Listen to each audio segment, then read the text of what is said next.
God, I'm not with it at all this morning. Not that you Good really. morning, Anne. Good morning, Carol. I need somebody to remind me to tell me good morning. Come on, Oh, folks. You don't leave us hanging. Wouldn't that hi. be funny? We gave a party and nobody came. I know. Boy, oh boy. And they all knew.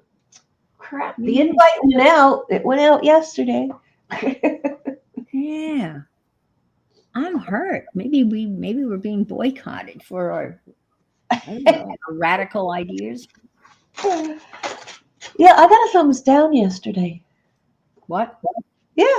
Somebody gave a thumbs down on my video yesterday. Good morning, Mitz. Can they say hi? Uh, coffee just went down. Hi, Mitz. What? I didn't even think you could do that anymore. Yeah, they should take the thumbs down away and just leave it. If you want to give a thumbs up, fine. If not, don't do anything. I I thought I thought the thumbs down thing didn't work. It does. Well, that's unfortunate. Yeah. That's Crazy why would people. someone do? Well, it's beyond my reasoning. I don't understand why anybody would Well, give some people anybody the some nerve. Yeesh. some You, people, they have nothing better to do. yeah, but If they have a nerve that was struck wrong, maybe. yeah, but why? I mean, these our streams are just so I harm. know. They're There's harmless. They're nothing. just Yeah, I fun. know. They're just fun. Why would somebody It's be? limited today. We're Well, just you having know, fun. people sometimes do that by accident, and Yeah. they don't realize that all they have to do is hit the up thumb, and the other one goes away. Because I've done it by accident, but I've been able to fix it. But some people maybe don't realize they can fix it. Hi, Gail. Hi, Yeah, I've heard Gail. that too. Yeah, that's what I've been told. It doesn't matter what thumb it is; they Uh, count as some it's sort of just frustrating. yeah. Frustrating. Because then you all of a sudden you take it personally. Yeah. Not that you should. Well, you think about it, it's like, well, what did I do wrong? What did I say? The dogs weren't barking. I Well, don't the know. word, well, Loca said I have to go out once, but you know, Yeah, and you got up and walked around, but I don't know that that would constitute a thumbs down. yeah. Yeah, it's weird. Good morning, Pam. Good morning, Pam. Lovely to see you on Sunday. Nice to have you here. I'm gonna wait just to go. Well, I'm gonna wait another minute or two, and then I will read once again from good old Robert. We'll see what Robert's up this week. We're getting down towards I, yeah, down towards the nitty gritty here. Um, there's a couple that I'm not sure whether I read or not, but if I read it before, you're going to hear it again. But I'm going to write red on top of it. I don't know why I didn't do that from the beginning. Well, because that would have been the smart thing to do. Good morning, Miss. Good afternoon, Mrs. Gigi. Or is it? It's afternoon. It's afternoon. Yes. Hi, I had so Mrs. much fun in Mrs. Gigi's room yesterday. It was a pleasant Yeah, we did. surprise. We visited her. Yeah, it was a great surprise to see that she had opened a room. Keep your eyes out for people. You know, all of a sudden it popped up, and it doesn't say it in big letters. It just says Mrs. Gigi's opened a room, and you just go Hi, check. Allison. Oh, your clocks have changed. Yeah, ours will be changing too eventually. we'll Yes, all ours be won't on change until the ours will change next Saturday at 2 a.m. because they want to accommodate the little Halloweeny trick or treaters, so it won't be dark when they trick or treat. So it will be now. It used to always be before Halloween, but now it's going to be the weekend after Halloween. So, and then there's rumor that they're just not going to do it anymore. I hope. Yeah, I hope so too. Except it's pretty dark in the morning, but it doesn't matter to me because I would not be wanting to go to work when it's so dark. You had an extra hour, right? Yeah. So, Allison, where are you that your clocks changed this weekend? Are you in England across the pond? I can't remember now. Well, interesting. So that explains. Everybody's sleeping in. Yeah, yeah, yeah. Well, they think it's fall back. They think it's 8 o'clock. Yeah, it passed in the house. Yeah, right. But I don't think it's going any further. Yeah, they changed. Okay, they changed it in Sweden also. So we're a week behind. So it's really early. Well, for you guys, it's afternoon, so it's not as early because here it would be 8 o'clock. Okay, well, I think I'm going to read now that I understand. I'm gonna mute. You're going to mute. Okay. Weddings are usually thought of as fairy tale times when real life is momentarily suspended. As they lived happily ever after. Seems possible, if only for a day. When my children were small and their daddy tried to end bedtime stories with the happy ending, one of them would always ask, "And then what happened?"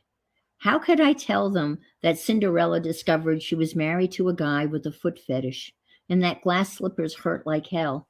How could I tell them that the frog who was kissed by the princess might have turned into a prince but still had the personality of a frog and ate flies for breakfast instead of cereal?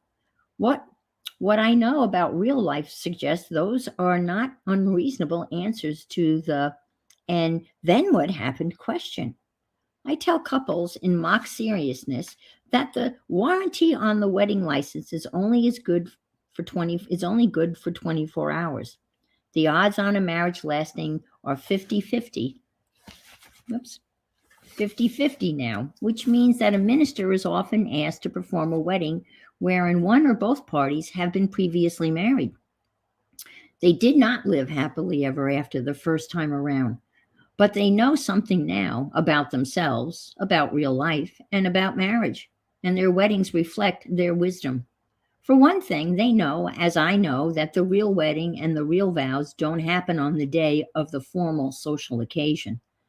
There comes a time, usually some days after the proposal and acceptance, after the announcement and the setting of the date, and all the rest, when there is a conversation between two people in love, when they are in earnest about what they've agreed to do. The conversation happens after several days, even weeks, partly in a car driving somewhere, partly at a kitchen table after supper, partly on the living room floor, or maybe on the way home from a movie. It's a conversation about promises, homes, family, children, possessions, jobs, dreams, rights, concessions, money, personal space, and all the problems that might arise from all those things.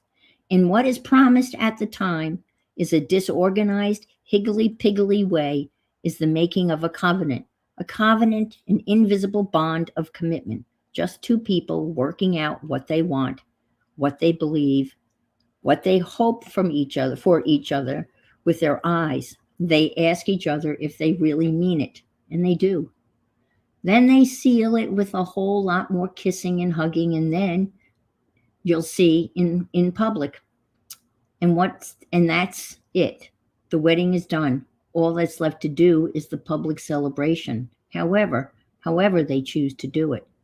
I know this sounds like heresy, that the church fathers might not agree, but if you are married, you know it's true that when I've always tell couples to pay more attention to what's going on in that time, in that talking time before the big day, they wouldn't want to miss their own wedding. When couples come to me for a second marriage, they have always spent most of their time and energy on that talking time and are not less concerned about the big day than they were the first time. They know that companionship in the kitchen around supper time is vastly more important than the color of the bridesmaids' dresses. They know that good company and friendship count for more than good looks. And they know that marrying a frog is fine if you really like the frog a whole lot. and don't expect princely transformations. It's also what you know if the first marriage worked and you are about 5 years into it and plan to stay. It's not as romantic the second time, but it's not without love. The love tends to be richer, deeper, wiser this time. These last several paragraphs are background to a fine story. Two brothers married at about the same age, early 20s, over in the Dakotas somewhere. One brother was handsome, the catch of the town, and the other was a real toad, short, squatty, and he loved to sing in a toady voice. The handsome brother married a beautiful woman, and the toad married a frog. The couples lived close by one another and raised families together. Neither couple was really happy. They had workable marriages, but not satisfactory ones. But an outsider to the relationship would have never known the truth. The children grew up and made marriages of their own. The handsome brother died of a sudden heart attack at the age of 50, and the wife of the toad was killed in an automobile accident. I learned all this history when the surviving brother and the surviving wife came to Seattle to consult with me. They had looked upon one another with abiding but secret love for years. After the two deaths, the Toad brother had started coming over to his sister-in-law's house to keep a little company, and they would have supper together and would do the dishes together in the kitchen, singing old hymns while they worked. They sometimes worked in her garden together, pulling weeds, talking for hours about life in general. Neither one would say anything about feelings.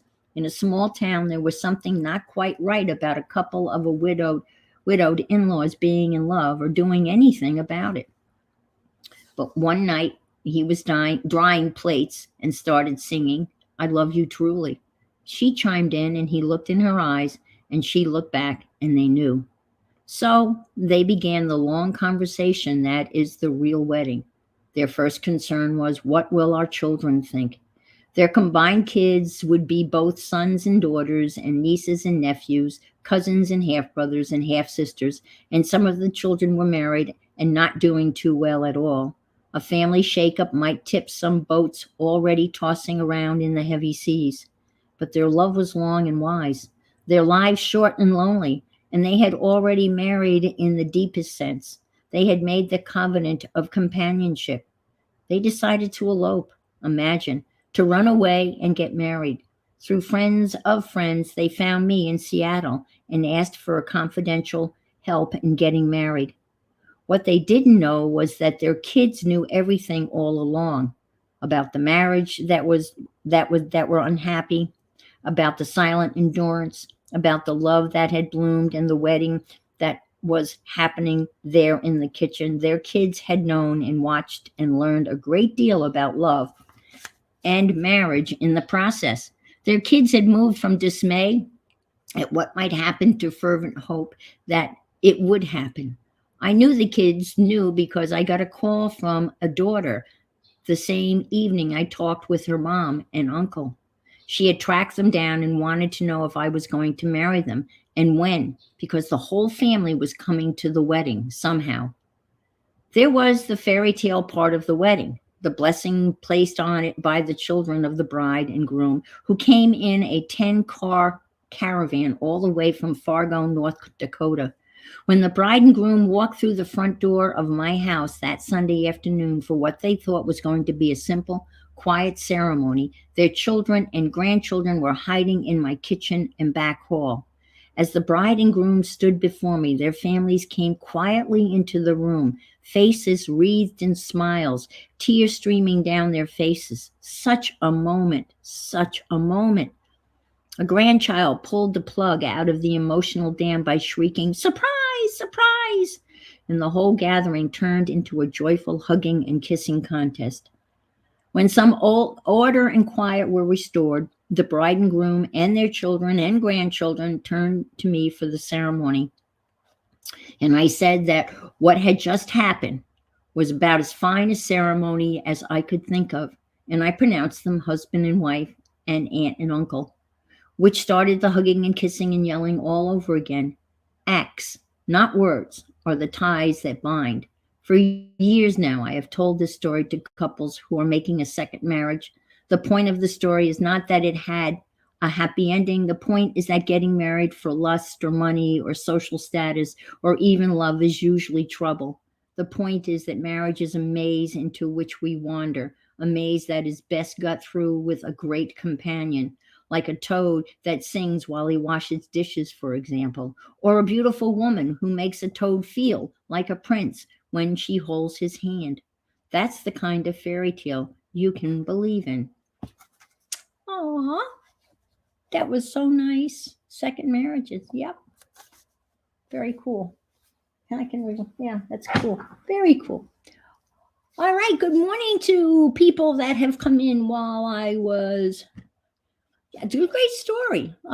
Yes. Yep. Good point. He's a great observer. He observes and understands people so well. And so true. Yes. So good morning, Andrea and Aunt Bex. Good morning. And Carol. I see you there. Good to see you. I'm reading down Dixie and Pam. Okay. All right. Sometimes they're a third marriage. Yeah.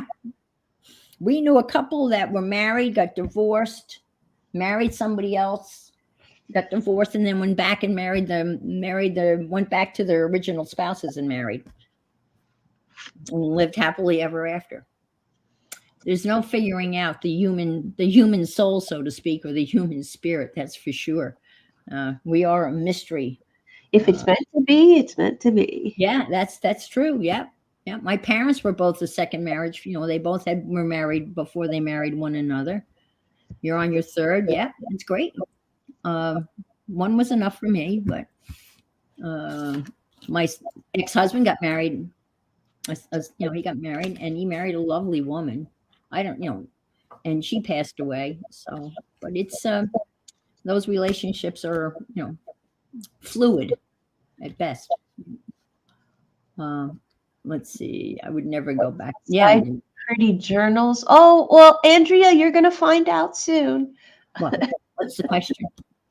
What's inside my the pretty journals? Yeah. Well, right now, nothing. But I decided that I was going to make a journal just out of junk mail. And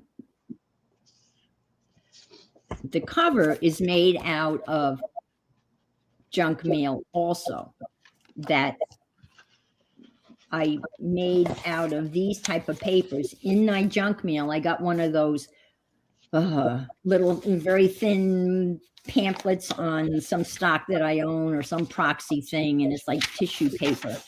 And I tore it apart and I glued the pieces together to make a bigger piece that would fit my journal. So this is the size that I ended up with. And then I just stitched it like crazy. I mean, I stitched every which way I could think of and folded it and reinforced it, and then put some cardboard in the middle.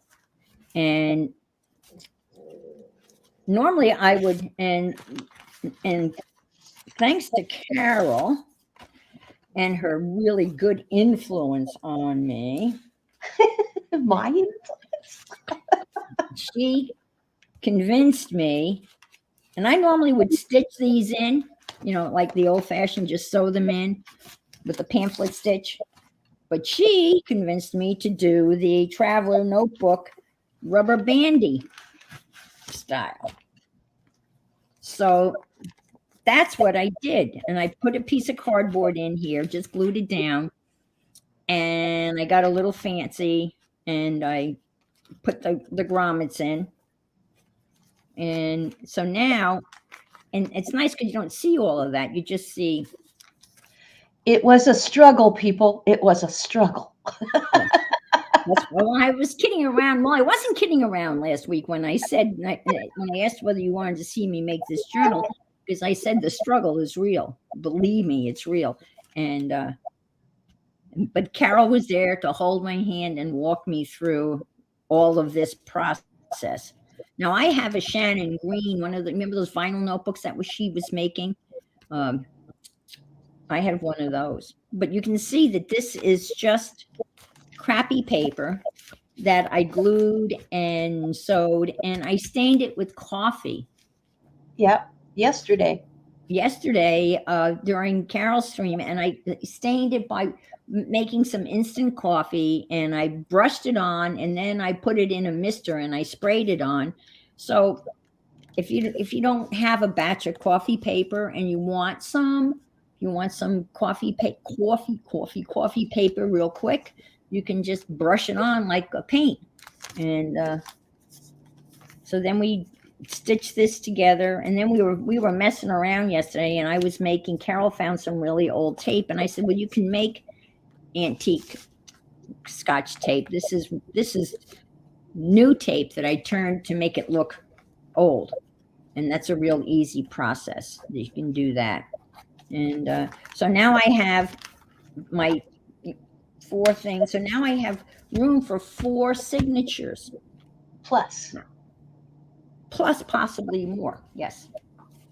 So now the other thing I did the other day was the junk mails. As you know, when you're looking at junk mail, right, you've got stuff on every single page because it's junk mail, and there's writing, and occasionally there might be a blank page, and so you've got to you have to put something down to cover all of it up. And in my case, every single piece of junk mail has my address on it.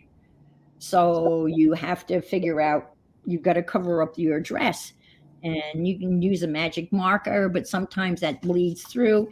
And in this batch of junk mail, I got a bunch of, cards for donations with those address labels.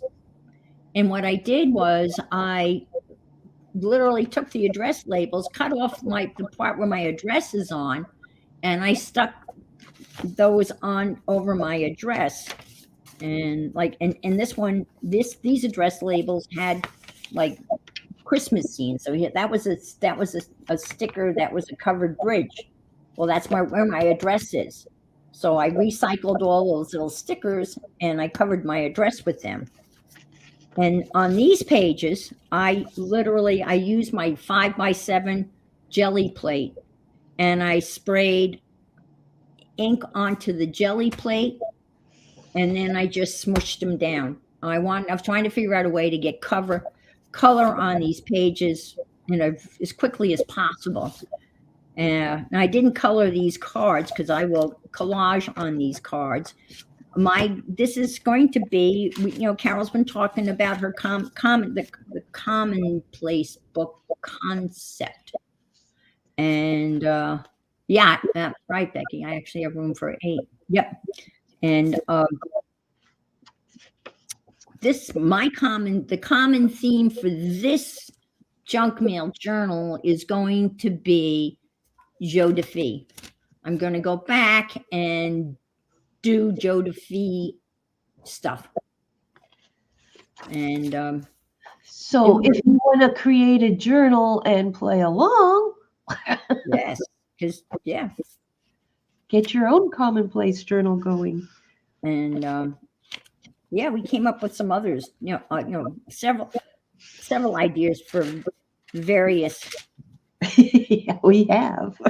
Yes, some are some are not appropriate. I mean, some are really X-rated. I'm not even sure what a fodder keeper is. Well, the fodder keeps the mutter. No, I'm just kidding.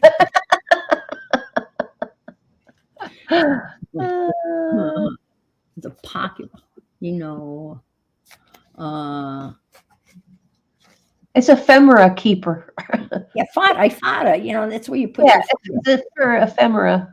Yeah, I guess that's the fancy word. So this will be nice because when I start working on these pages and I start doing the Joe DeFee magic on them, I can take the pages out and then put them back in. And then, as Carol suggested, now this group, I did something different with this set of papers. And I don't know if you can see it or not, but I took all of the junk mail papers and I spread them all out on my desk, right? And this is watercolor, and I just put watercolor on them. And this is metallic watercolor, and I use purples on this side and blues on this side. And then I did that, whatever they call that, fast, slow stitching, or slowly, fastly stitching, or what is it? You just did some stitching with your machine, right? Yeah, but I did that, with squiggly stuff all over the place. So you can, Yeah, just and random. then I cut it all up into the size of like the journal pages. So that was another way that I colored a whole bunch of pages quickly. And then I have, some of these little card things. Now with envelopes, sometimes I leave the envelopes whole and stick them in there, and that gives you like instant pockets that can be decorated. So this becomes a pocket, like so. Yeah, you could use pockets to put notes in to add to your commonplace journal. Yep, tags. I'm going to be making some tags out of junk mail, eventually. Or sometimes I take the envelope and I open it up completely, cut off the sides so they're nice and even, and stick them in as a page. So that's another option with envelopes. You can leave them as an envelope, or you can open them up and use them as just a page. So that's a second. Gotta find the middle here. In these type of cards, I love these cards because you can do so much stuff with it. Because you can open this up. So this is gonna go in here. Whoops, no, not there. There.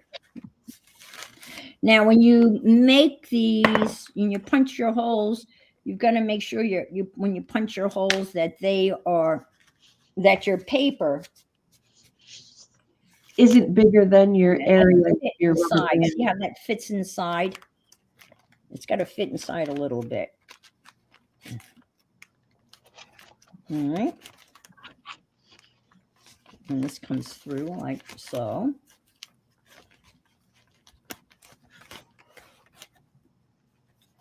Voila. And now I have room for 2 more.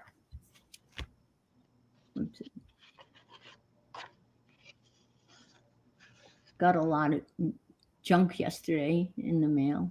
So Mitz is going to. Oh, great. You start playing along. Super, super. Yeah. So here's some, here again is an envelope that I took apart. And you know how you have those little flappies here?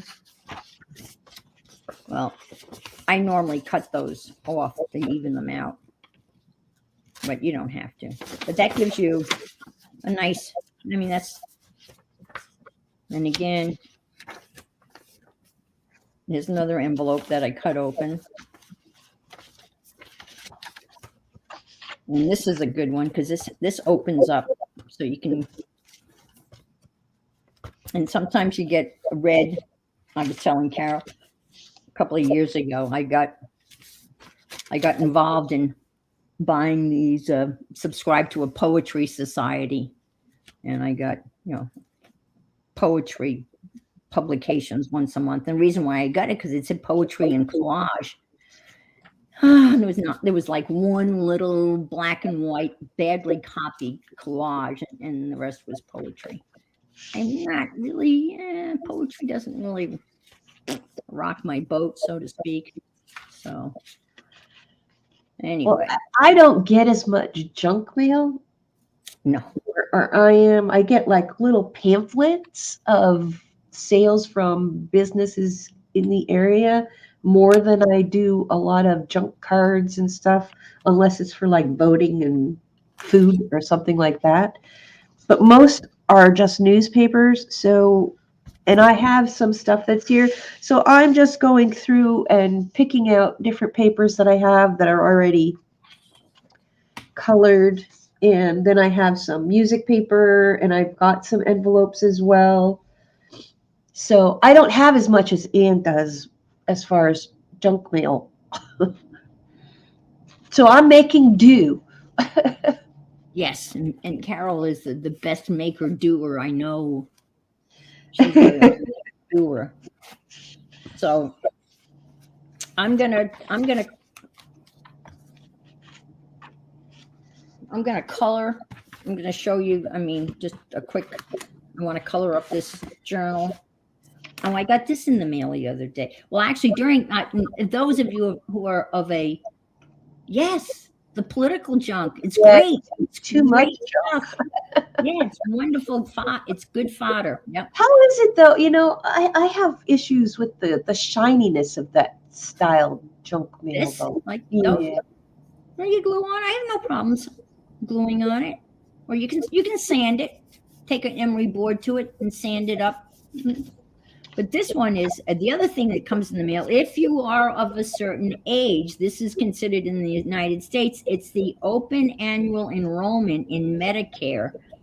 That's from October 15th to December 7th. And everybody, if you're of a certain age, you get, they're trying to get you to enroll in their supplemental insurance policies. So I've got them from Cigna and Florida Blue Cross and AARP, and this is from USAA. But look how cool this is going to be. This was theirs, but I love this. Look at this one. This comes out and it opens up. Is this not going to be a beautiful tag or something that's going to be this will be really cool in the journal. This is super stuff. Good stuff. So Gail, yes, just have to gesso or sand. I would probably gesso over sanding because the less dust, the better for me. Yeah. But I love this is a good one because of this feature here. That's a good one. And that might just be a flip. That I could maybe just do that as I might have to flip that in. I don't know that I would fold it. It might be like a flip out, cut it down, flip out and pull out. But this would be a cool one to play with. Again, I would cover that in the style of Jody Fee. I love her style. I've got lots of scraps. She's got beautiful scraps. She's got a lot of digi downloads that I don't have, but I have a whole bunch of. And I'll show them to you as time goes on. I have a whole bunch of master boards or whatever you call it. When you glue things down, and I have a whole bunch of them that I have made and made copies of, and I haven't used them for anything, and they're going to be perfect to tear up and put on the page. Oh yes, exactly. Those things like we did for Nick Mantock. The Nick Mantock pages. Yes. They would be cool, torn up or cut up, and they would be they would make really nice fodder. So you get well, let me look at this. Let's look at this batch. This is another batch of, again, when you get your junk mail, it's not neat like this. This is, I have trimmed it down to the size that I want it to be. And this size is, let's see, it's 5.5 by 8.5. It's like a piece of printing, like a piece of, printing paper folded in half. And that's the size that I chose. If you wanted it smaller, then you cut it down smaller. And I make it all fit. Here's the ballot, a sample ballot, not the ballot, but, and see, here's one that opens up. And here's the election one, and which is a nice card. Another Freedom Health. Here's Hi, Barb. Hi, Barb. Threatening letter from a magazine saying that I'm overdue and I never renewed, but they're making me think I didn't pay, so now they're scaring me to pay them, but I'm not going to pay them. And here I used a sticker to cover my address. And so again, I've trimmed this all down to make it, and this one opens up like this, to make it fit the size that I want. And the best way to do that is you put it all together and you take a ruler and then you take, a utility knife and you cut it and you get a nice even cut, or, a guillotine or whatever. So my signatures are all, here's another signature, and they're all the same size because I've cut them down to make them fit.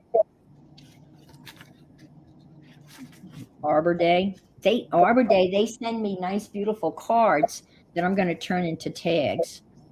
And this is an envelope from the Arbor Day that I can use as a pocket. And I get things from, I get weird stuff like they want me to subscribe to a publication called London Review of Books. I don't know. But here again is more health stuff. Here's an envelope that I've left as an envelope, so I'll have pockets on either side. But you get the idea. See, Medicare Advantage. There you go. That's all it is. And it never stops, even after December.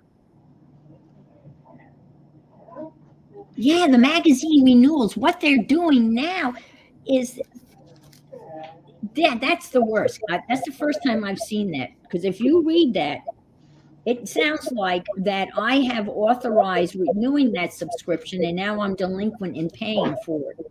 And that's not the case. And of course, that auto renewal stuff is really bad. That is just, they've helped stop some of that. Good morning, Lori. Hey, Lori, how are the Phillies doing? I'm afraid to ask. I keep on forgetting to watch any of the series. Gotta tell me how the Phillies are doing. So I know you're a big Phillies fan. Huge Phillies fan. So tell me. Hello, Nashua. Good afternoon. You think it's tied? Allison asks, does a commonplace book have to be one themed then? Carol, yes, that is basically what a commonplace book is. It's things that have commonality. It's not like a diary. It's not like a journal. If you pick a topic, it's basically like one topic, whether you're doing words or quotes or reading books and writing down different things in a book. That's basically what a commonplace book is. But it's made such a transition over all the years that people have used it for a bunch of different things, like doing sketches and what made you write down what made you do that sketch, what inspired you. It's so you'll have a book of sketches, a book of quotes, a book of whatever. That's basically what a commonplace book is. That's where it started, like way back when, right, Anne?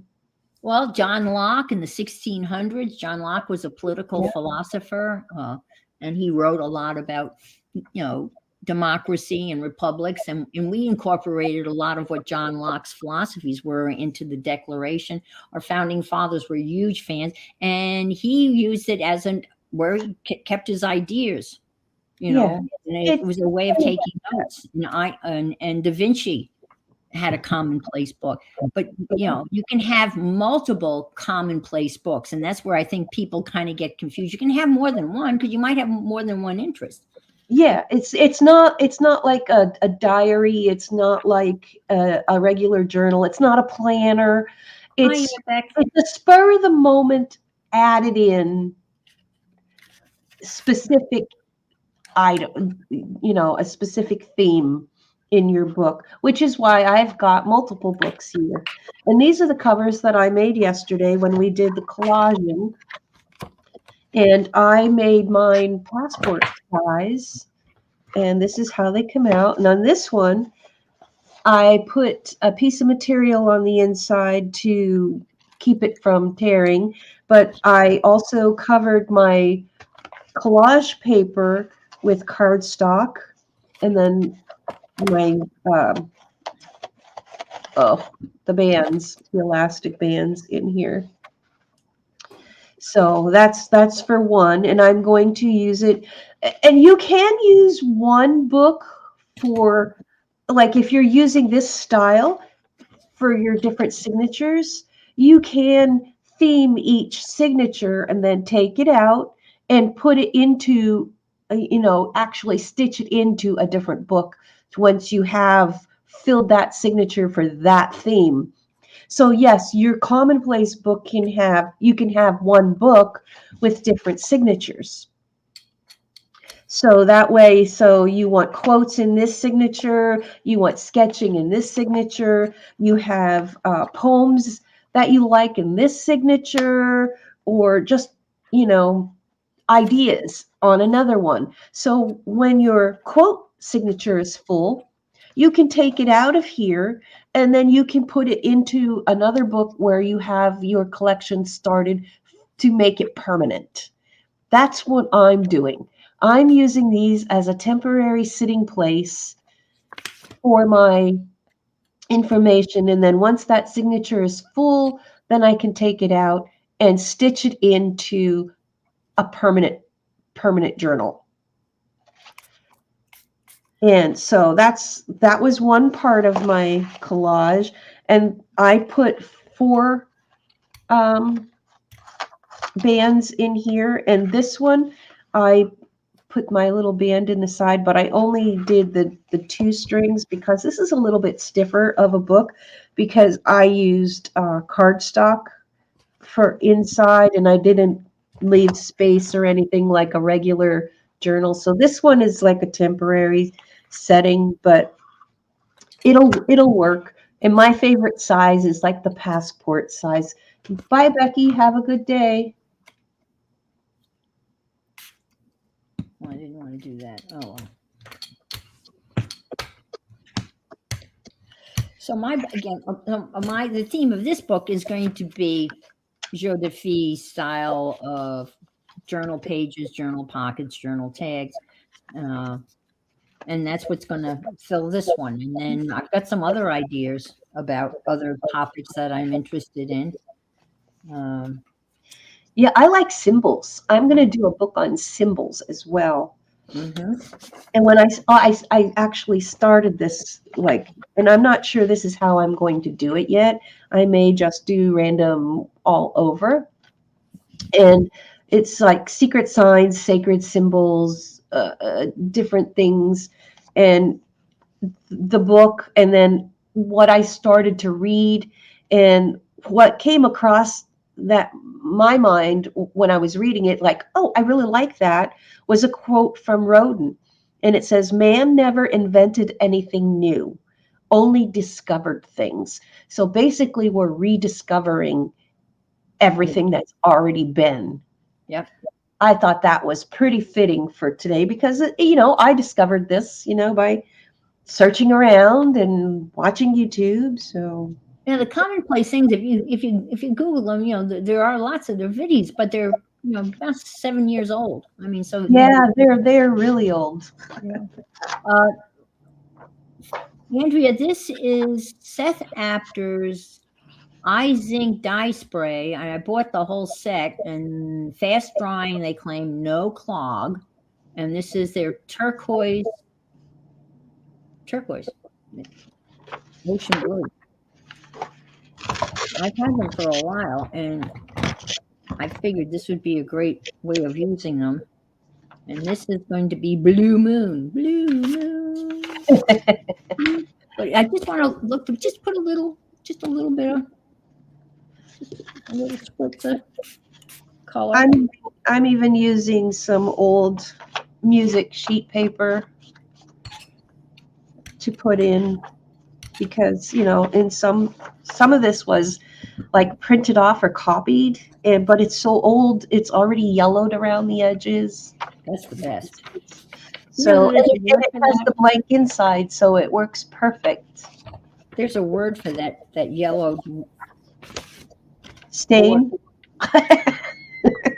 No, Jody he said she had there's a special word for that tan border around older paper.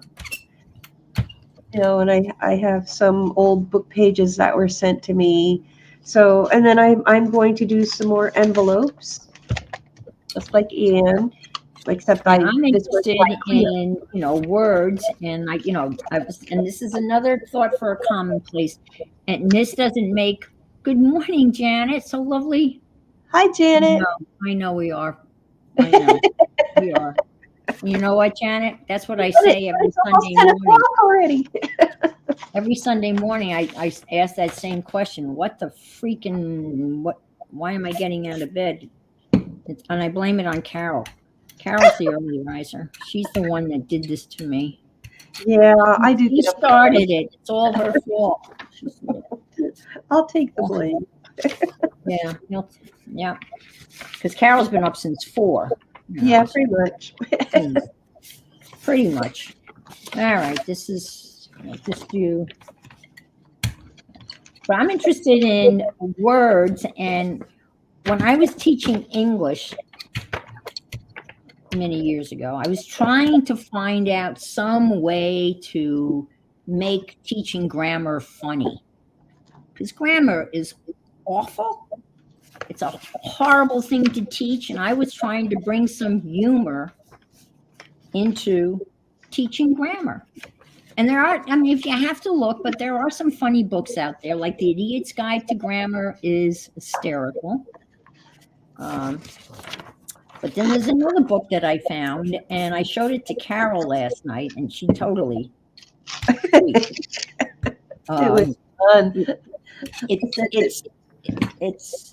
I'll share it with you, ladies. It's early in the morning, and it's definitely not meant for children. But it definitely is about word usage, and I thought that would be a really fun, commonplace book to look at the intricacies, and the and this book is on usage, and she's written a whole bunch of books. But the title of this book is, let's see whether you can see it, "Torn Wings and Faux Pas." Whoops. And it's a flashbook of style, I'm a sorry. beastly guide through the writer's labyrinth. And the illustrations are divine. Now, she wrote another book called The Deluxe Transitive Vampire. But basically, she's talking about the usages of words like everyone versus everyone, 2 words, and the subtleties. But I want you to take a look at, I'll hold this up so you can see some of the illustrations that when I'm talking about that they're so funny. Let's see. See, I couldn't use this in my classroom, obviously. But that illustration would not fly in an Episcopal school where I taught. But the illustrations, and then and just painful onto the subtleties. There's another one of the ladies. Speak better English. I love things that are not meant for children. Not for children. Come on, Barbara, we gotta go. And Janet says, "Not yeah. Come on, Barbara, we gotta go." So, this book is, and it's very informative. But if I did a commonplace book out of this, believe me, I would include these. I would include the illustrations because they are. I've actually copied a lot of these illustrations and drawn them. I mean, check out this cat. Is that not cool? And she's got that dangling participle phrase. And there's another funny. Anyway, this is really, a cool book. But there are funny grammar books out there. There are not many of them, but The Idiot's Guide to Grammar is very, very funny. I don't know if you guys were ever familiar with a really bad Arnold Schwarzenegger movie called Conan the Barbarian. I think it was one of his first movies where he could barely speak English. He had his thick Austrian accent. The Idiot's Guide to Grammar had Conan the Grammarian instead of the Barbarian. That's the kind of stuff that they would slip in, and so good stuff. But that would be a fun commonplace thing. It's kind of like, I think I've drawn those. Yes, I think you. Yes. Yeah. If you don't go over to Janet on Monday at 1, you're missing out. You're missing out on a lot of fun, a lot of great art too. Wonderful art. But every once in a while, she brings out the Pictionary, and we play Pictionary. Yes, I enjoy Pictionary Day over at Janet's. Yes, and that's always a fun thing to do. And Janet really does she's a good drawer. She does a nice job drawing all of these. Some of those words are really hard to draw, especially like the abstract nouns and stuff. You don't know where to start, but eventually we guess them. And if you don't laugh, there's a problem. Right. Yeah. If you don't find pleasure or fun in looking at the responses that people write in, or participate yourself, then you need to have your head examined, because something's not computing on if you don't find that fun, because that's just a fun. There was another game that you played. I can't remember now what it was. It was because you had all those games in the scavenger hunt this past year, and it was. And I remember poor Robert walked in, and you asked him, "It was like not a truth or dare? Do you dare to do? Did you? Oh, it's Taboo. Was that the game Taboo? I think we played Taboo. I think we played. Yes, that's the game. I think we played that. I think you played that once in the stream. I'm pretty sure you did. Yeah. It's fun stuff. Especially when when you have such a varied audience, when you're playing Pictionary. I used to play Pictionary with my students, and they could draw on the big whiteboard in the classroom. So they'd have this huge whiteboard and markers, and when they would go, he didn't stand a chance. And when they would pull a card, and sometimes I'd have to help them explain to them what the card was, and maybe give them an idea of what to draw. But then they would stand in front of the whiteboard and draw a tiny little itsy bitsy figure. They would draw a figure as if they were drawing on a little tiny piece of paper. And then they would stand right in front of it. So the kids, the class behind them, couldn't see what they were doing. They didn't understand that they could draw real big stuff across the whole whiteboard. They just could not figure that out. But they loved playing that. We only did that after we got everything done. And I thought it was educational in a way, right?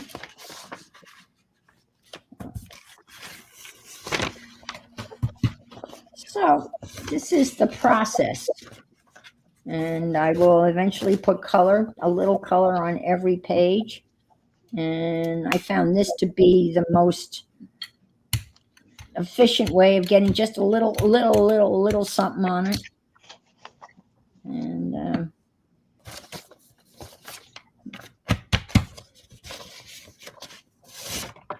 like so, and that's just a little something. Now this is all going to get covered by other stuff. I was looking at a Joe DeFee video this morning, and she made a whole bunch of just covers, just to have ready. And I'm sorry? I said bye, Pam. Bye, Pam. Thanks for stopping by. Really appreciate you being here. So I'm not going to bore you with coloring all of these, but that's just what I'm going to. Eventually, they'll all be colored and then stuck in the book with the rubber bands, which I love the rubber bands. That's the perfect solution. No. I'm talking to my cat. My pages are already colored, most of them. I will add or glue things over some of them as I go. Like if I find something, I will add to a page. Well, that'll be nice. And so Carol is recycling. Yes, recycling out of old journals, some pages, some junk mail, some old music sheet stuff. So that's really it. That's another thing that you know, again, going through and recycling, deconstructing and reconstructing into something, you know, into another journal. And Did Anne just say she's not going to bore us? Does she know us? what? That's Andrea. She said that. You said you were going to bore them. I thought I said I was not. I didn't want to bore them. I know. Isn't that something we always that's a streamer's fear. And I know you're always so kind because you always say, "Oh, you're not boring." And I'm thinking, well, that's very. Oh, kind. they're basically here to listen to us ramble. Yeah, tell stories. Chat. Yeah, well, you have lots of good stories. I don't have lots of good stories. Well, I thought I would share. I was waiting for Lena to come in. Lena sometimes comes in. I got a happy mail from Lena. Now this package is the legit package. I mean, they have a business and it's got like business postage on it. But I want to share with you another package that I got from her a while back. After I had made my game, some of you maybe remember the game I made. It was called Where in the World is My Package? I made this big board game. And Mrs. Gigi played, and Terry played. Did you play, Carol, too? There was fantasy. Yeah. And Mrs. Gigi ended up winning. And Lena saw it. So she sent me, well, I was going to show you the envelope that she sent because I had to save it.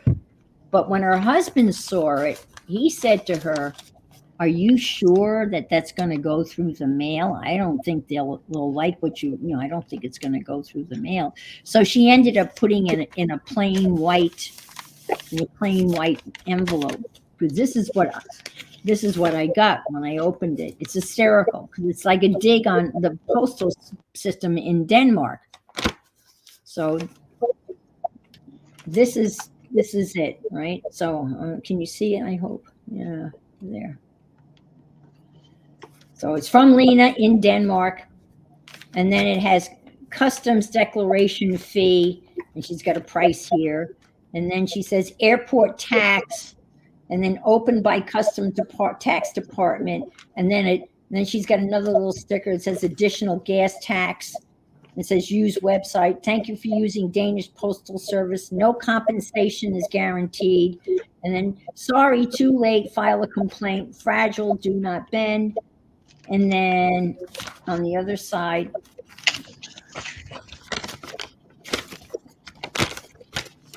she's got all of these stickers. Insufficient address. Those were some of the things that would hold up the mail in the game. Redirect. Cargo to Frankfurt, no delivery on Sundays, delayed due to the 4th of July, estimated shipping 7 weeks. And this is how she addressed it.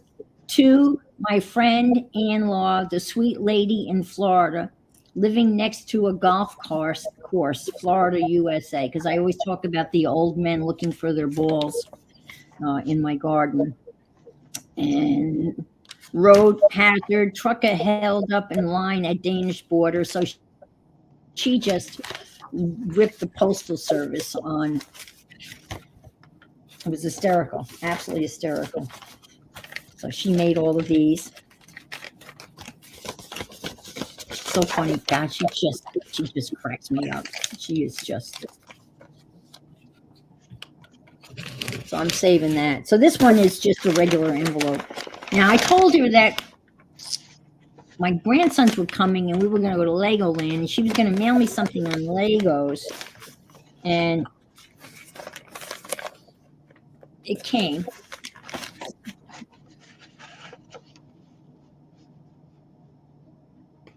I know you could. Yeah, well, I have a lot of fun with it too, Janet. Yep. And they are. I mean, I've had my windows broken. A lot of times I'll be sitting here and they'll miss so bad. The golf balls will be bouncing off the roof and end up in the front yard. I'm on the 18th hole, and it's sometimes it's a little busy. By the time they get to the 18th hole, I guess they're tired. I had one guy that broke the window, and he kept on going. And I went out and I was yelling at him, like, hey, you just broke my window. He kept on driving away. But he retrieved his ball. He got his ball. He sends such cool stuff. I can get it out. Oh, Bauhaus. Oh, look at this. You see that? Oh, wow. Isn't that nice? Oh, wow. I'm doing a Bauhaus journal. And it's almost done. I got to finish that and show it to you because I've worked on that. Okay. That's, oh, this is got the bubble wrap lining. Okay. But look how this is just a legitimate envelope, you know, and there's the regular postage. All right, Lena, Instagram, it's got all our information, a little ATC. And a nice card. Well, she is so sweet. Aw, thanks for awesome streams. I'd love to listen to your reading up for us. Love from Lena in Denmark. That's so sweet. She's such a talented person. And this is unbelievable. A Bauhaus. That's amazing. That's nice. Yeah. And all these little goodies, little cards. I can see these being used on the Joe DeFee pages.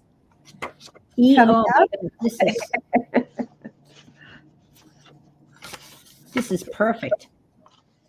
Look at all this stuff. This is definitely can be used. You can punch this out. All right. Thank you, Lena. Oh, look, faux tickets. Oh, that's nice. Yeah. And shoes. Yeah. But this is what she was talking about. And I looked at this a little bit yesterday, and this is just kind of, this is out there. So out, you know, this is Lena, because this is out there. This is an artist, I do believe, Thomas Jorgensen, and the name of it is Hunters and Killers. And this guy has taken Lego figures and painted them into violent. Well, he's kind of taken the GP out of Legos, I guess. I don't know. You've got this wild Lego piggy with a cleaver going after this cowboy, and I think they're paintings. They may.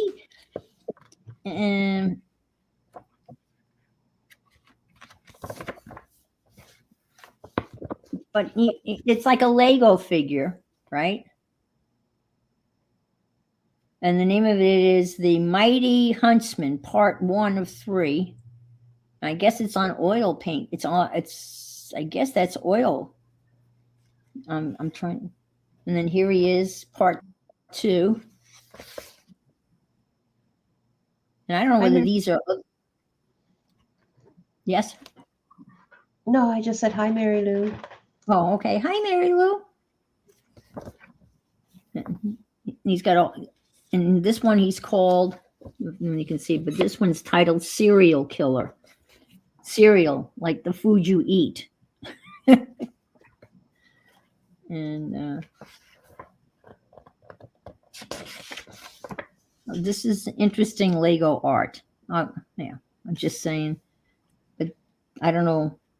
Kind of have a butcher and alligator hunting season, and then we have honoring the beast. The guy has a glass. Now, Lego does make.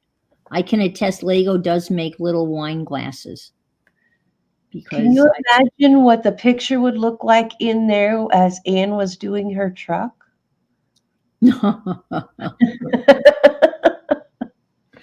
Yes, the truck.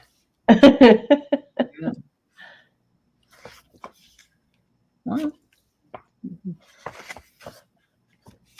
the infamous truck, the gunslinger.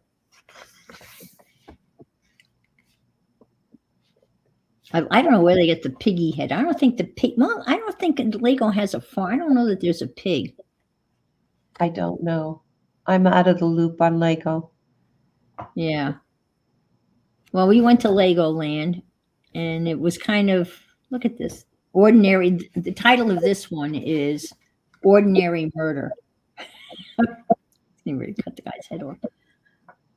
And the hippopotamus pose.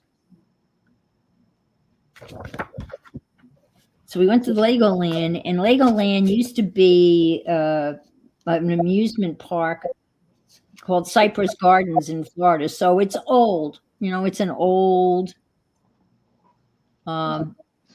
amusement park that Lego has taken over and turned into Legoland. So it's showing its age, but it's well kept. It was immaculate. There was not a piece of paper anywhere. And it was not crowded. So my grandsons literally got to go on some of the roller coasters like 5 times. They would go on the roller coaster, get off, run all the way around, get in line, and there'd be nobody in line, and they'd get back on the roller coaster and do it again. So they had a blast. It was like having the park to themselves. So they had a lot of fun. And then we went to the Lego store, and they had 2 Lego stores. One where they have gigantic bins of loose Legos. Okay, I'll be back. Okay. I was going, what the heck? That's Loca asking to go out. But they have loose Legos, and it's beautiful. The whole wall, huge wall, and it's just filled with pieces of Legos, and they're by color, and you buy them by the weight. You buy by weight. So if you were making something and you needed pieces, you'd go in, and they have bags, and you can just by the handful you can fill these bags, and then they weigh them, and you pay for them by weight. They're not cheap. It works out to be about $36 a pound. But a pound of Legos would be, it would be a few. That would be a lot of Legos. So, and then they have another store where they sell the kits. And that's where I dumped a lot of money. That's where I spent a few pennies there. Do you want to see my truck? Anybody interested in seeing my Lego truck? I'd be glad to show it to you if you want to see it. Let's see. No? Yes. Yes. Yes. Okay. All righty. Let me get it.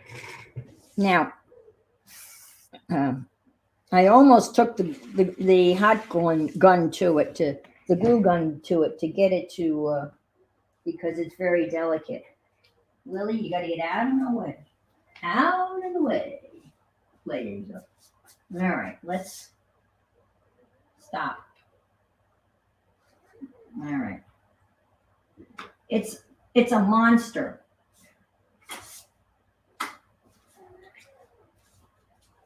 Look out.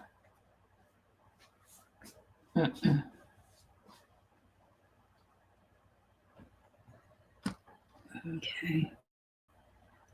And the way it's designed, things don't stick together very well.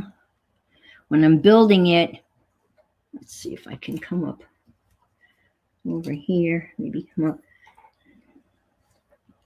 So you can see the under the hood, you got the whole engine there. The wheels are supposed to turn, but the gear, I couldn't get the gear. There was one gear, there's a whole gear system in there. I could not get that gear to fit, so I said, screw it. That's not really what I said. I said, F it. Can you make myself bigger? Yeah.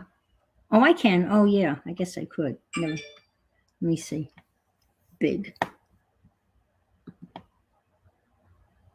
Like that? And like that? Oh, okay. There. Does that help? I guess. So backs up. And then this comes down. The sides come off. The doors open. There's the windows, the side roof mirrors, these doors open. It's 1,677 pieces. So there's the door. Let's see if I can give you, whoops, see there, the back. See this comes right off, even though it's not supposed to come off. It's not like the Legos of the old. So, but you can see inside. It'll look inside the cabin.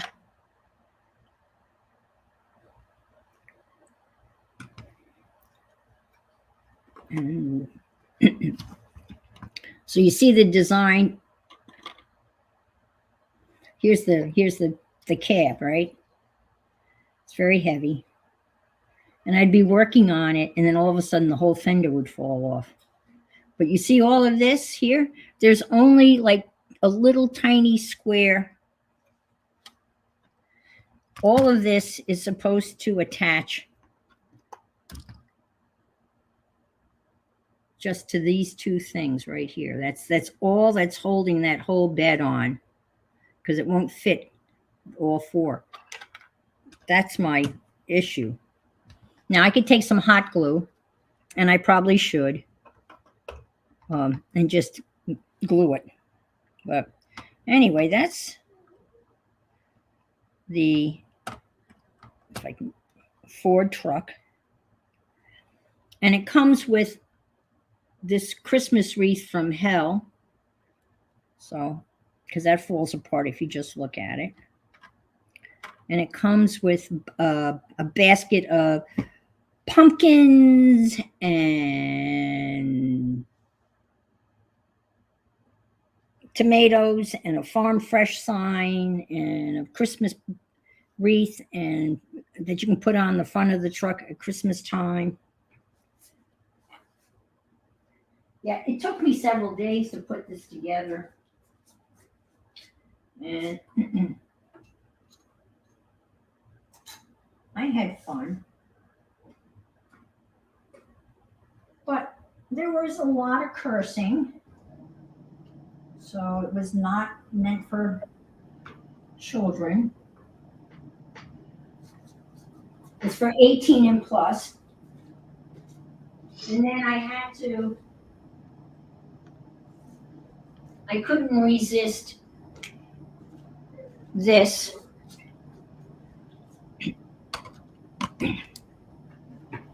This is the Fiat 500. And I actually drove around in one of these when I was in Spain. And this is just a little car. And it's got it's like an artist. And this closes.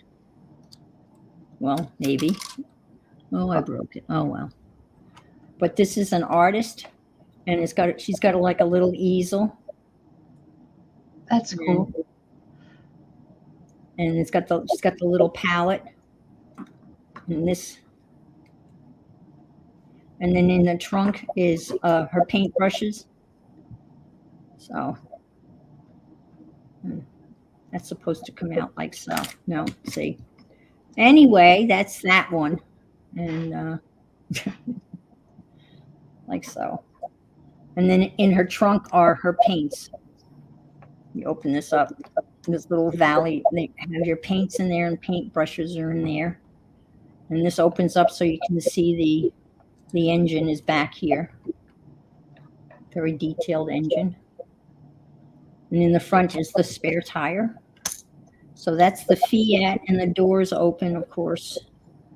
And so that's the Fiat 500. So that's it. I'm not doing any more Legos. I have no room for them. I do love putting them together. But they just don't stay together like they used to. Or it's me, you know what I mean? Maybe I just don't remember them falling apart like this. But I have the Volkswagen Bug that it's got a spare tire. Look, they get a full tire in the trunk. Not like today. No donut. They get a real tire. But this is a little tiny car. The story goes, we had one of these on Mallorca, and we had a flat tire. And one of the guys that we were with, there was no jack, and he literally just lifted up the front. He just lifted the car up and held the car up while we changed the tire. That's how little it was. He could just lift it up. Yes. Well, yeah, that's my problem, Andrea. Everything. I mean, I tell you, when I was putting that Ford together, that Ford pickup truck, I would just start to get, and literally the whole fender came off, and there was pieces everywhere, and I have to start all over again. I was just, and then Carol was so supportive and so helpful. She kept on saying, use the glue. Get the glue. Oh, and then one day, not only did she say use the glue, she actually was waving the hot glue gun in my face. You're so That was pretty funny, though. You had it out and you were waving it, suggesting that I might want it. You might need this. You might need this. And I'm thinking, that would break all the rules. There are rules putting Legos together. And I don't think using hot glue guns is in the book. Well, I think Legos too have gone through a transition because back in the day they didn't have so many smooth pieces that like you're seeing there, the roof or and it's harder to kind of connect them all when you don't have enough connectors. Yes, and that's true. I think the rounded, there's a whole series of rounded pieces now, and that's a relatively new, because they were much more boxy. Yeah. Well, that's where I started, Janet. You know, I put them together, and I was at one point, I was almost ready to call Lego and go on a bitch, and I was going to get on my high horse and say, I've been putting these together for 50 years. I'm 73 years old, and I've been putting these together since my 20s, and this is just, and then the piece that I thought that was not there, I finally found. So it kind of cooled me down a little bit. But there were a couple of pieces that I had to, use other pieces in order to, this is missing a piece, and I had to make and they give you extra pieces. Hi, Deb. Good morning, Debbie. Deb, nice to see you. I'm just going on my talking about my Lego experience. But my grandson took my Volkswagen Bug, and he did a stop action movie with it, which was really funny. He's pretending that he's down in Florida, and he's rented the Volkswagen Bug for his rental because it's got a surfboard on it. And so he did a really funny thing. So that's my Lego adventures. So I got that out of the way now. You don't have to see them again. And now they'll sit here and gather dust forever and ever and ever. Or put them in a glass case.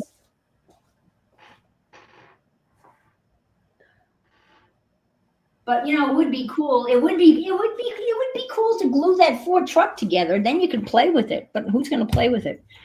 I don't want to. Oh, It's your not really. grandkids will end up with them all, so they'll have fun. Yeah, they'll end up probably with them all in pieces. Not they might be shipped as together, but by the time they got there, they would be in big pieces, big chunks of stuff. But yeah, Actually, I shipped my son his, and they all made it. together. I mean, but see, Yep, that's when they were together, but I also packed them very well. yeah. But that's when they stuck together. That's back in the day, and you were making more boxy stuff. Like I know my kids had like the fire station. He had, the big ones that had the crane and all the Oh, string okay. and the tractors. He had all of those. Okay, all right. It Yeah. wasn't just houses; it was vehicles with working, moving parts. Yes. And they have a whole line. It's called their techno line, and they have the cranes, and they're all They're workable. They're working. Yep, They're working. and that's what he put together. And they have those really cool race cars and then they did the whole Star Wars thing. My son had the Star Wars things, and then when he was younger, he had like the fire station and the gas station. And Lego actually had a train at one point in time. And yeah, bubble wrapped, my friend. Yeah, yeah, but yeah, but I guess I had fun. I guess I had fun. Frustrating fun, but somewhat fun. So, well, listen, I think I'm kind of done with this, Carol. I mean, for now, I don't want to sit here. Everybody knows you're going to see that I'm going to color all of these pages, right? Yep. I put all my pages in my books. So look, so Carol's got 3, right? Yeah. Yeah. So these two are like recycled old journals with color, and this one is grid paper. Mm-hmm. And the grid paper one, I think, is going to be my quotes. Okay, quotes, yeah. This one will be the beginning of my FIA. Now, do you want to elaborate on FIA, or you just FIA is F it all? Isn't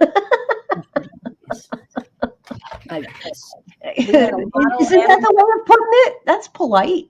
Yeah, you yeah. My FIA book is an F it all book. And we had a long discussion about the F word yesterday, and we had some really funny. I found a video where they use the F word in every part of speech. It's hysterical. As an adverb, an adjective, a noun, a verb, a transitive verb, and so the guy's telling you how to use the word properly in all parts of speech. I thought I would. So our next steps will be, you'll see us filling these as we go. We'll be doing journal pages and stitching too in and around. But yes. So I thought I would make some of, Carol, we made these, last week did we make these? Yeah, I think it was. Last week? Yes. Okay. Oh, he's got the Star Wars and sci-fi Legos, yeah. And now they have all they didn't, I guess they were themed back in when my oldest son is 46, so we're going back a ways.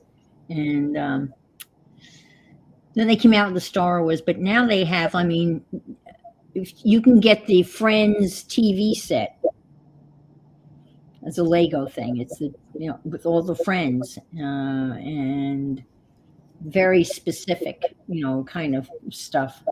They had Winnie the Pooh, which I love Winnie the Pooh. Oh, that could be, I got to write this down. That's going to be another commonplace book for me.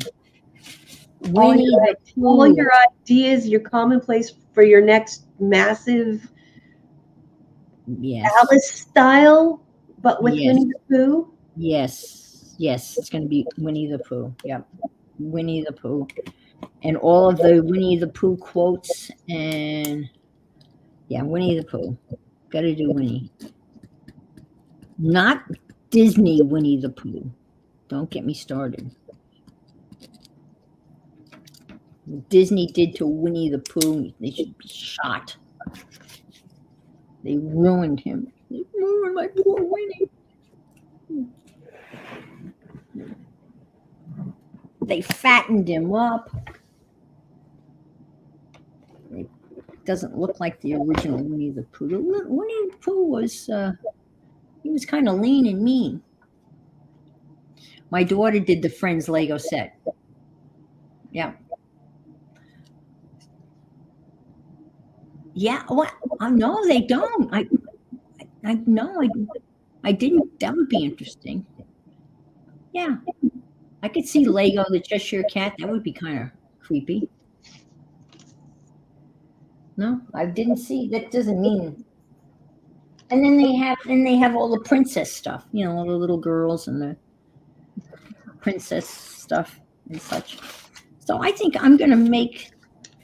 What I did was I made some more of these watercolor cards, and as you recall, you put down the watercolor, and then you kind of lay on some metallic watercolor, or in Carol's case, you did Yeah, India ink, ink, acrylic ink. Yes. acrylic ink.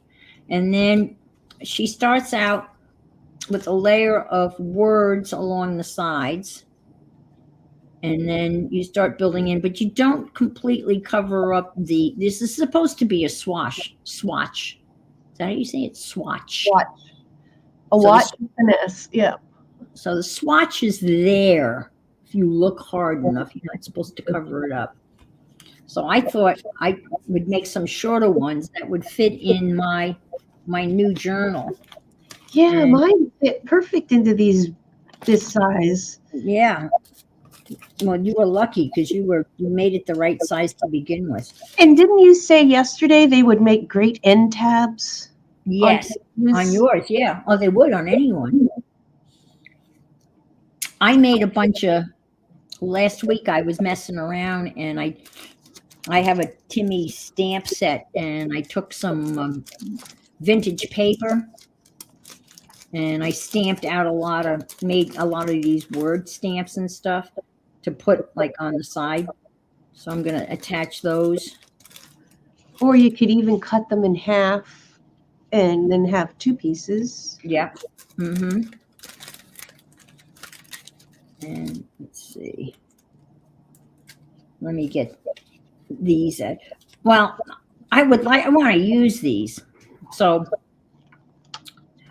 I'm probably going to cut them in half. Like I could cut this one right here. And it wouldn't hurt anything. And I could just cut it right like so here. And then it would fit. And it could go in the decorated envelope in the junk mail journal, you know. Yeah. So This is a piece of my book cover that I made yesterday, and I'm going to use that for making a couple more. It's not on a hard paper, but I kind of like it on a newspaper or the soft paper because then it's not as thick, I think, for using. It's almost like a giant cluster. Yes. Oh well, yeah, it really is. Yeah. Now, what did she call it? Watercolor swatch. Yes, that's it. That's all she called it. She called it a watercolor swatch. But you call them your soul sister swatches. You did. You came up with the You started that when we were talking offline. Oh, I thought that was yours because you had made the No, Soul Sister cup. you said I'm going to call them a soul swatch. Well, because we were using mail from friendly. Yeah, it was all Happy Mail stuff. Happy Mail. Yeah. Like Friendly Fire, Friendly Mail. I don't know. So you can use just about anything to make these. And then you just kind of, she starts out with text. And so I made these little pieces of text. And let's see. I stamped these all out. And then I'm going to add some pictures.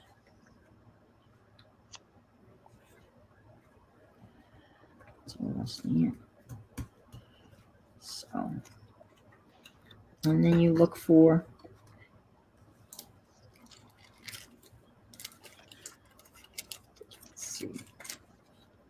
let's see what numbers. If you don't have a lot of stuff with like words that you can print off or anything, you could always use your stickers. You can always print off words and add words. Yeah. Mm-hmm.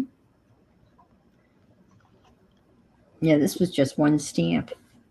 I have, I buy paper, the, what do you call it? The old paper. What's the word for the old paper? What's the word for that? Can't think of the word for the old, just Don't know. vintage papers, right? There you go. With old Yeah, stuff. that's the word, vintage papers. And I never use them, ever use them. So now I'm using them. I'm going to cut these ladies out. And I think this came from Janet Nash. So,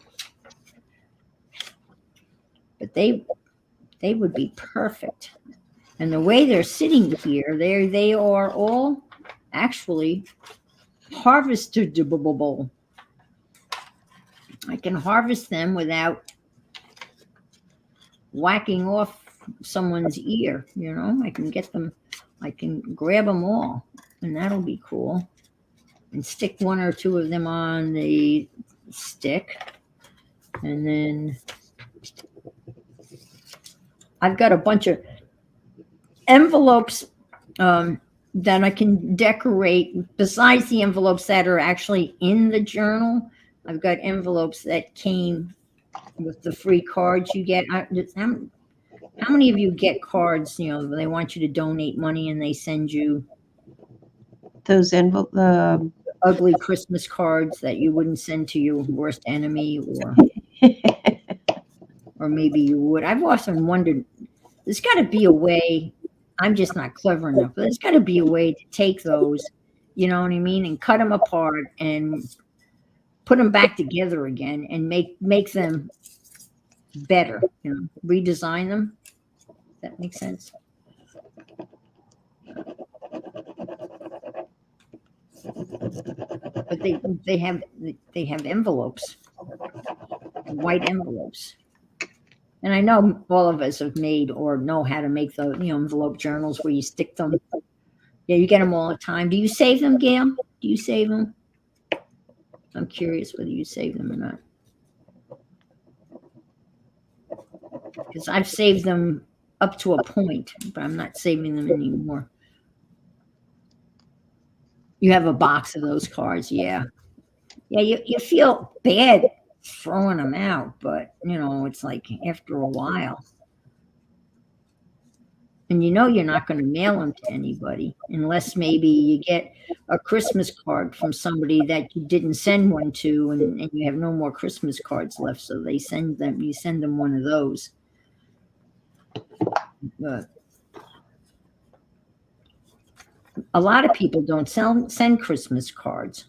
No, I don't. Yeah. But I remember back in the day when postage was not a thing, people would send Christmas cards, like crazy, right? Hundreds. Yeah, way back when. hundreds of Christmas cards. And then if somebody didn't get one, you heard about it. Did you send Christmas cards? Yeah. Oh man, I would have a whole stack, local, out of state, out of country. I didn't have that many out of country ones. I make my own Christmas cards, but I'm not, they're really simple homemade Christmas cards. They're the ones that you buy like a Christmas paper pack and May, that woman May makes it. I'm sure you're familiar with May May, and she'll Yeah, her. make like, you haven't heard of May May? Yeah, I have. Yeah. Well, she'll take a whole pack, like a Christmas paper pack, right? And she'll make like 50 cards, literally 50 Christmas cards out of one Christmas paper pack. And it's amazing. But they're simple. It's a good idea. Mary Lou says got those cards. Maybe she should make journals from them. Well, that's a thought too. Yeah. Yeah. Because you can stick them inside of one another and then you glue it. Yeah. Oh, absolutely. Well, I took them apart. Well, I'm not going to use the Christmas ones, but I am going to use the ones from the Audubon Society. And that's the other thing. If you're looking for like ephemera or fodder from your junk mail to put in the journal, that's hard because there's not too many pictures when you're going through your junk mail. I mean, I got a couple of catalogs. So out of the catalog, I cut the dog's head, and I thought maybe I'd put the dog's head on one of the models. But that's really not that kind of journal. And then there's a little picture of apples that I got. And then this is clothing, but if you cut the clothing in a strip, that would add maybe some color. So these are some pieces that are junk mail. It came out of junk mail. Well, there's the other half of that. But this was one of the cards from this was a calendar. Can you see that? Yeah, a calendar. And I made it into a tag, and I'll put a hole in it, and there's a cardinal on the other side. And this, but typically junk mail doesn't have stuff. This has got some tickets, you go listen to them. Go listen to some financial group and you get free dinner at the Tuscany Grill. I think JL does that. She takes advantage. Here's the London Review. And then I got this from the Humane Society, the pad of paper. That's always nice. And then I got all these nice envelopes that I can decorate. And Oh, I found where I put my other envelopes. I can cut some more envelopes open. you got envelopes? Yeah, I just found where I put them because I was going to put them in my journals and my commonplace book. Uh-huh. So now I found them so I can cut them open and add some in. Yeah, and then right there. Oh, I can't find them. Oh, here they are. These are from the Humane. I got some bookmarks. This is going to be a flip thingy. And these could be a tag or just put in a flip because it's a quote, "The beauty of the natural world lies in the detail." This is a pretty one. This is "In Wilderness is the Preservation of the World," Henry David Thoreau. So these were cards that I tore apart, but they're junk mail. So I'm going to be able to use those. Look deep in nature, and then you will understand everything better. Albert Einstein. So these would be nice little journal cards stuck in the junk mail journal because they came in junk mail. So that they qualify. They make the cut for being junk. You have a fine criteria for junk. I'll never have to buy any little notepads. I know. I have so many of them, and they're great for shopping lists and stuff like that. Well, you guys get some cool junk mail. I know. I mean, yeah, we do. Yeah. I don't get that kind of stuff. We get lots of cards and address labels. And, yeah, those we get occasionally, not often. Yeah. Well, what happens is if you give them money just once, you're on their list. And they'll never stop sending you stuff. The one that I've stopped getting stuff for, which is amazing, is the cruise lines. I used to get the most beautiful, gorgeous catalogs for, the cruise lines. I mean, the real expensive ones, and beautiful pictures. And I would get at least one or two a week. And I answered. I responded to an email asking them for a catalog. And they sent it to me for years.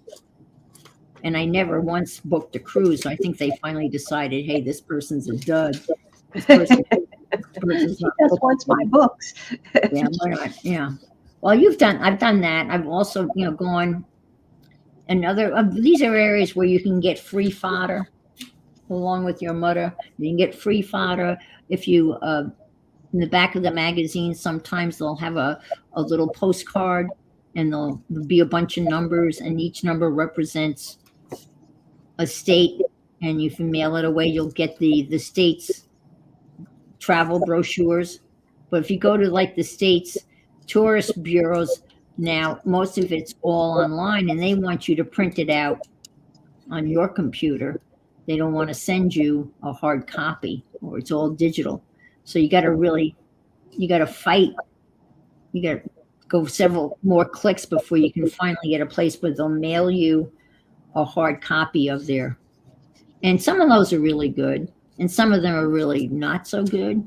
So I've gotten a bunch of those I remember Shannon Green had sent away and gotten one from Oklahoma, and it was, yes, there you go, Safia. Hi, Safia.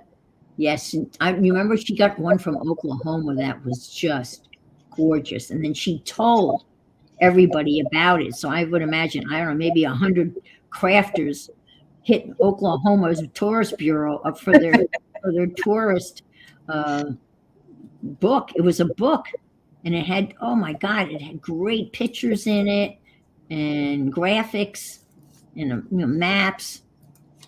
I think I scored one. I think I still have parts of one left, but it was a good one. Yeah. The only one I have right now is one from West Virginia, which is okay.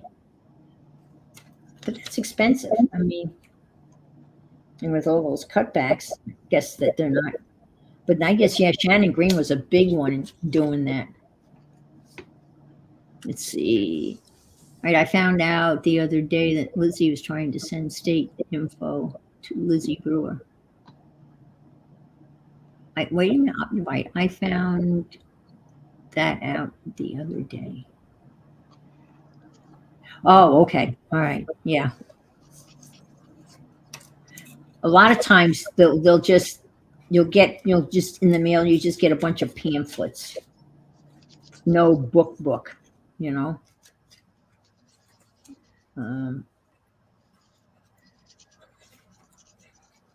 or just in the back, it'll be like a phone book, like classified in the back, and it'll just be, phone numbers for motels and hotels, and there won't be much stuff that you can use.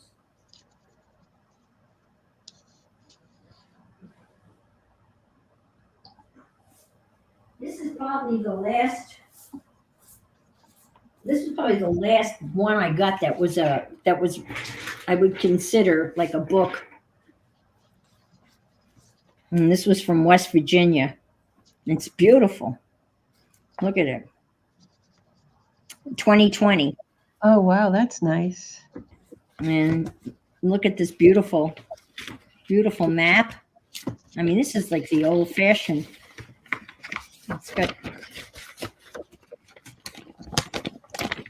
It's got this type of map that's illustrated. And then it has a map, like a regular road map. So this was, and that's a beautiful picture just in itself. So this one has some nice, there's a lot of stuff in here that could be used. A lot of pictures. But this is one of the better ones. And look at the teapot. That would be a cute little Mitch picture. wants to know, do you get the LTD magazine, and would you count that as junk mail? LTD. I'm not sure. I don't know what LTD is. If it's something that you have not subscribed to and you not have paid for, then I would consider that junk mail. I would consider any free publication in the mail as junk mail. I guess that's, if that answers your question. I mean, this is kind of junk mail, but it's kind of not, because I did solicit this. But there's some really cool. I mean, look If at it that. keeps coming, it's considered junk mail. Huh? If it keeps coming to you, it's junk mail. Yeah. See, and this thing, look how clever this is. We have the spring, summer, right? Turn it over upside down, and then you have the winter guide. So half of it's going in one direction, and then the other half chasing.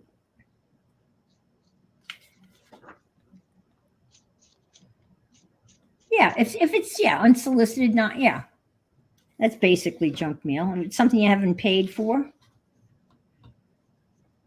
But this is probably one of the better ones that I've seen in recent years, and other than that Oklahoma one. That Oklahoma one was unbelievable. I still have bits and pieces of the Oklahoma map because that was just phenomenal.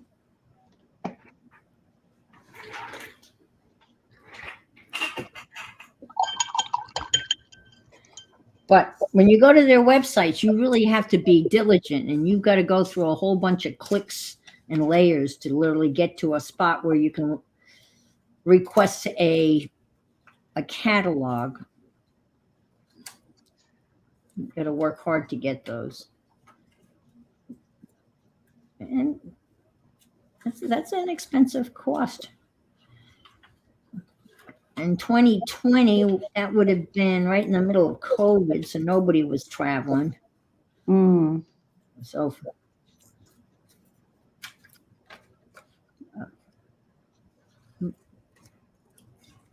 and then if you happen to be traveling, then when you stop at those visitor centers, you just grab everything. When I go, even especially here in Florida, if you go to a restaurant or something like that, especially like a restaurant chain, they'll have all those little brochures for day fishing and all of that stuff. You can grab all of those up and grab a handful of those, and there's always something in there that you can kind of cut and use.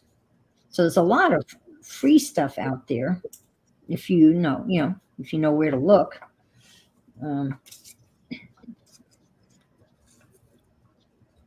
Like that place where we went, we took the kids on a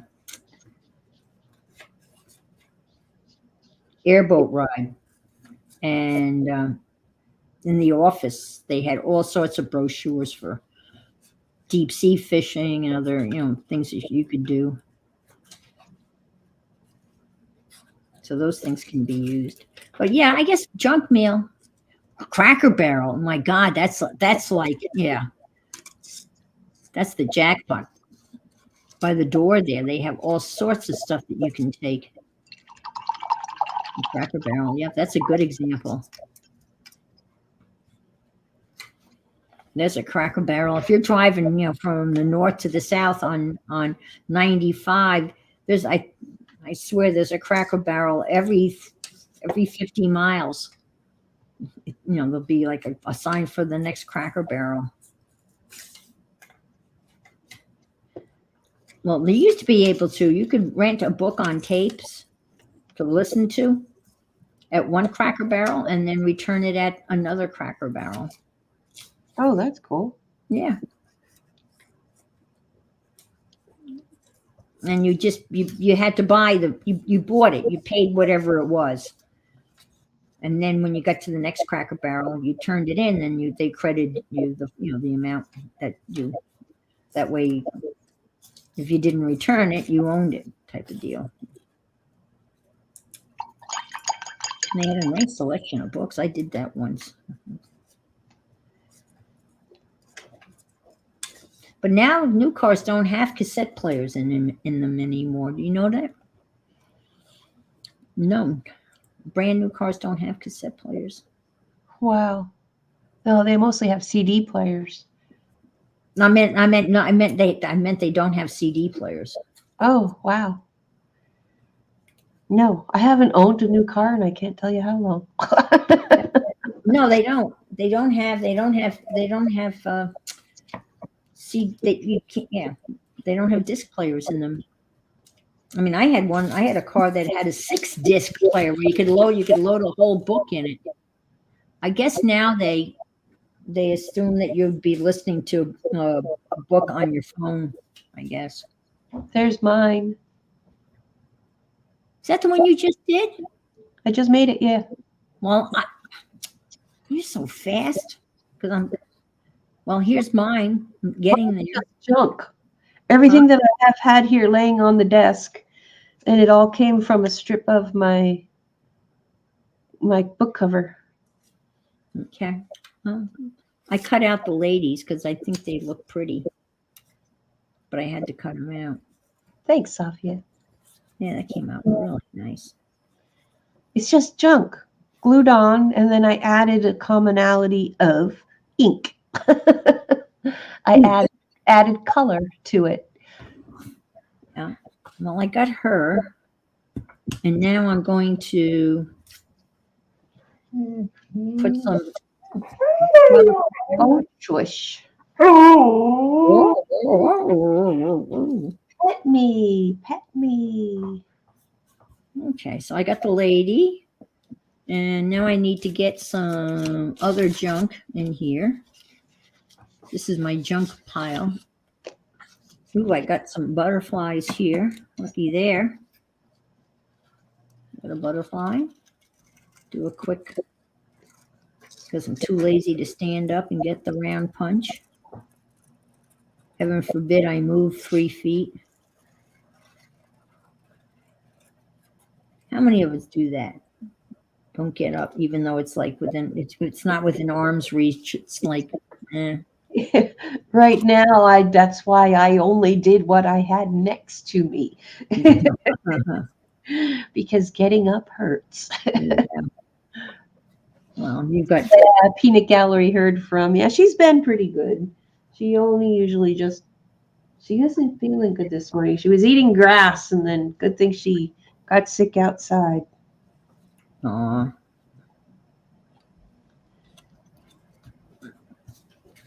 That's what they right. That's the thing. They eat grass when they want to throw up. Yeah. Yeah. I usually try to not let them eat grass because if they come in the house, then it's just gross. But I think I'm going to stitch on a couple of others that I did. This one I can't stitch on because it has thicker, like watercolor paper on it, and the words are from junk mail, so they're thicker, and I'm not going to stitch through with that. Yeah. But this other one that I have that's thinner, I'm going to do a line of stitching like I did on this one. Yeah, I'm going to do some stitching on this one too.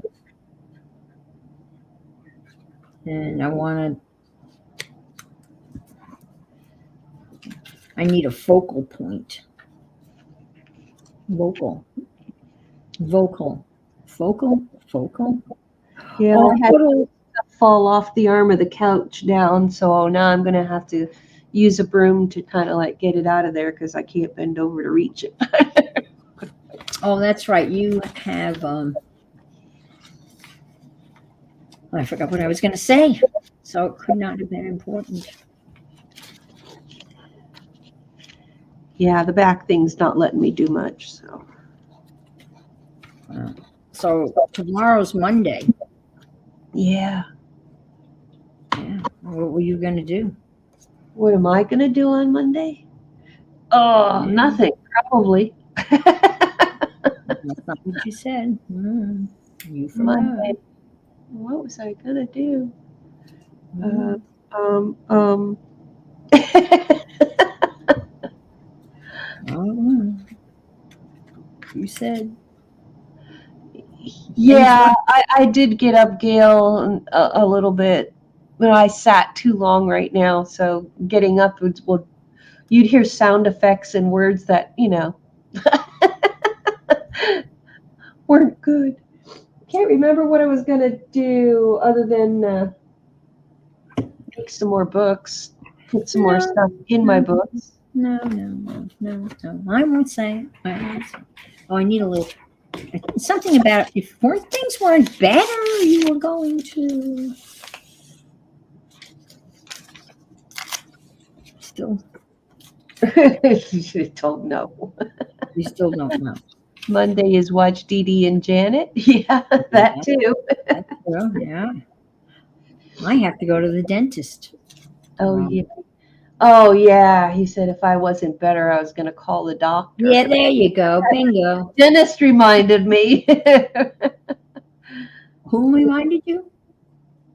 Your dentist. When you said Oh, I dentist, figured it maybe that reminded would. me of That's what I doctor. figured. That might remind you. Yeah. Yes. Monday equals Dee Dee and Janet, Janet and Janet. and there's a lot going on Mondays. Well, when I sneeze though with my allergies, Yeah. it pulls again. So I know it's a pulled muscle. So every time I sneeze and stuff, and I can't even pull you know how your sheet rides up? Well, okay, maybe not everybody's, but Well, maybe the not. sheet rides up because of Loka having her spasm moments, her zoomies.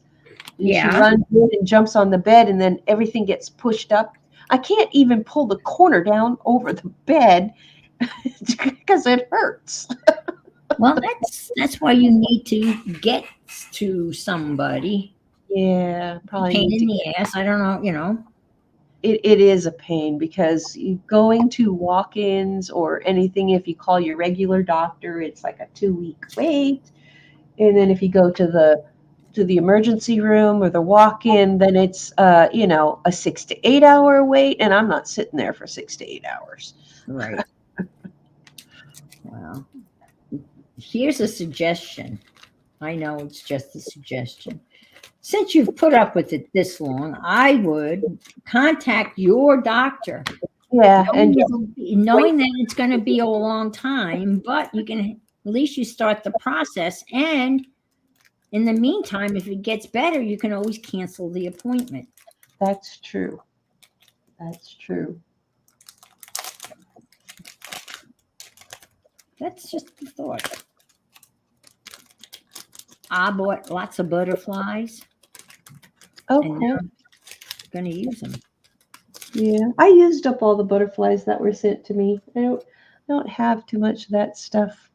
I got your bugs though. I could use bugs. Well, you still have bugs left? I do have some bugs left Yeah. because I have a nature journal that's going to be a common book for a nature journal, just nature. Oh, okay. All right. I have a lot of ideas. It's just getting Yeah. them out there, getting them done. Well, the concept of I always when I do a journal, I always feel I have to do it until it's Done. completed in one set. It's not, and for me, this concept of the commonplace journal, and I'm finally wrapping my head around it, is that you work on it When occasionally. you don't feel like doing anything else, or something spurs your thoughts, or Or you're reading something. you find something and go, oh, that's fits this. Yeah, it would work in my journal. I'm going to put that in my journal because I want to remember that, and I have this journal just for that. Yeah. Bye, And Dale. Yes, it's 11. that's what I can't remember. I can't. That's the switch for me. understand that this is an ongoing journal that is built, over. So, Yes, everybody's taken off. yeah, Painty Girl's on. So we got to Yep. say so long. And So I hope everybody got inspired to do this, and now some of these will be filling up as we go, so it'll be fun to do.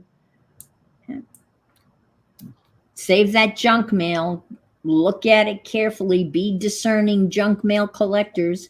And you too can have a beautiful journal made out of junk mail. Yep. Just like Anne's. Well, Mine's upcycled. Upcycled, recycled. yes. I'm excited. Play along with us. Yeah, next week I'll be doing some Joe DeFee stuff to put in the journal. So hopefully you can play along with that. And that'll be fun. So have a wonderful week. And again, thank you so much for stopping by. I so appreciate you being here. It really means a lot to Carol and I. And It does a lot. We appreciate you all. Yep, and we'll see you out there on the internet. Have a great day, everybody. All righty. Bye. Thank you.